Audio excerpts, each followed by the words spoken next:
Greatest Showman. Oh, I love it.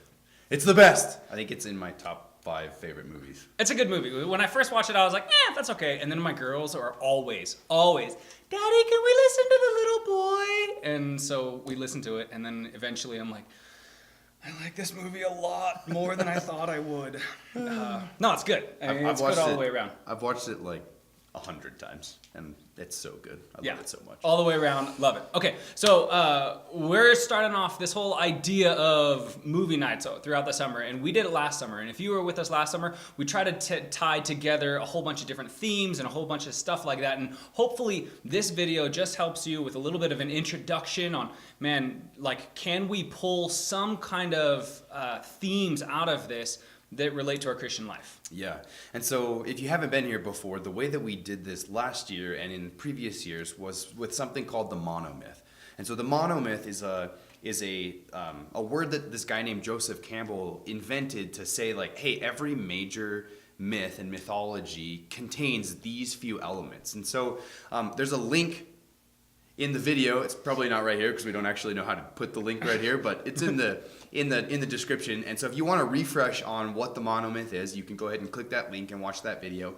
But basically it works like this. There's a hero and he gets called out into some sort of journey. And so along the journey he meets various trials and he starts to go into this other world where he reaches a crisis point, and it seems like he's probably not going to make it. But then he resurrects, or he experiences new sort of vitality or power, and he defeats the enemy and returns back to life, but life has changed and it's different. And so we said from the get-go that the reason why all of these stories contain the monomyth is because Christ is the true story.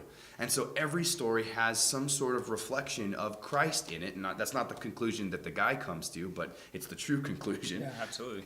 And so the question that we have is, does this movie show the monomyth at all? Does this movie show any sort of Christology? Yeah, so as you're jumping into your discussions with the kids in your living room or wherever you're watching this right now, like, take a look at P.T. Barnum and go, hey, does his life in any way parallel Christ? And if so, how? And then I guess simultaneous to that, it's not the Bible story. It just parallels the Bible story. So there's clear ways where P.T. Barnum is not like Jesus, but there are also clear ways that he is. Maybe you guys can come up with some of that on your own, maybe you can't. Yeah, and then also, obviously this is a musical, and so listen to the songs. You listen to the lyrics. They're powerful, they're also emotional, and realistically, you'll probably be able to find yourself in some of them, whether it's Come Alive or I'm always tap dancing with Zac Efron in this movie. I don't know what it is. I want to be on that road. That comes on and I'm like jumping off of tables and no, I'm a man. This is me. I mean, seriously. Man. Yeah, okay. He has got a pompadour poof with a pink shirt on. Dang it, I wore the wrong shirt for this one.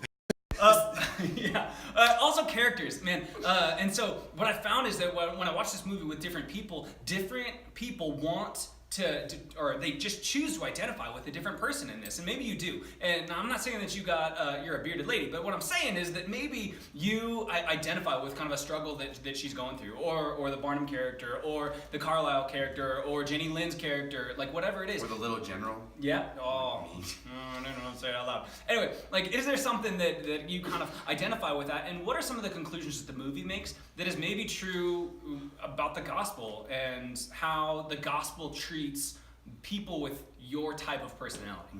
And so it's our hope throughout these movies and these series that you come to a deeper understanding of the gospel, of who Jesus is and why it's wrapped up in everything, and how there's really not a big secular sacred divide, and how we can pull out gospel themes from other movies and use these movies to point other people to Christ. And so that's where we're going.